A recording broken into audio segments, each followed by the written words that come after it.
Welcome back to Today. First to our breaking news out of South Australia this morning. The state's Premier Jay Weatherill and fire authorities have just updated us on the bushfire situation north of Adelaide, which has already claimed 2 lives and left 13 people in hospital. 5 of them right now are critical. Let's go straight to our reporters in the field.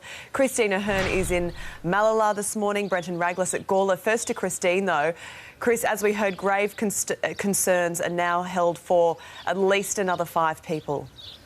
Yeah, that's right, Sylvia, and obviously fire authorities are going to try and get a better grip of that developing situation this morning. We did have confirmation, that tragic confirmation, that a 56-year-old woman died at Hamley Bridge. That was in the car when she was overcome by flames, and a 69-year-old man in a paddock at Pinery.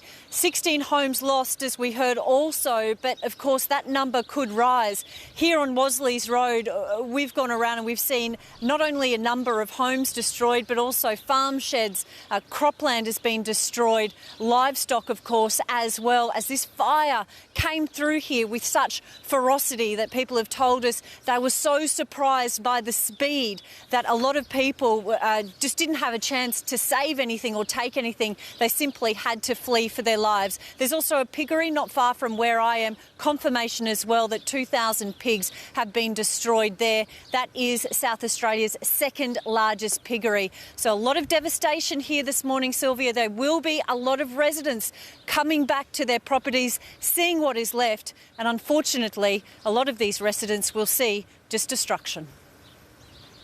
Christine. A significant proportion of the fire perimeter is under control and the conditions were milder overnight. Many fire fronts are still active within the fire grounds and they'll continue to be battled for some days.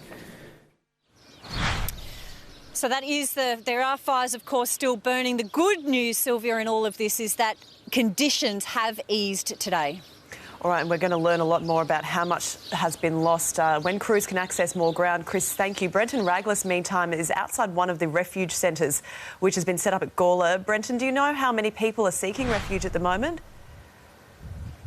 Yeah, good morning, Sylvia. No, not at this stage, but, you know, there are some 4,500 properties within the area, so it's in the thousands of people that have been affected. We're at the Gawler Community Centre, which is really just starting to happen, and Red Cross volunteers are inside starting to take people's details. What we've started to really see is donations being dropped off, and that's happening at all the many relief centres, church halls, community organisations, CFS stations that are becoming these relief centres as the day goes on. Much cooler conditions here, Sylvia. It's really quite cool now, and the smoke has really cleared away, which, as we've been hearing, will help firefighters but reveal all the more devastation. And right now we've got reconnaissance aircraft just trying to ascertain how many properties have been affected.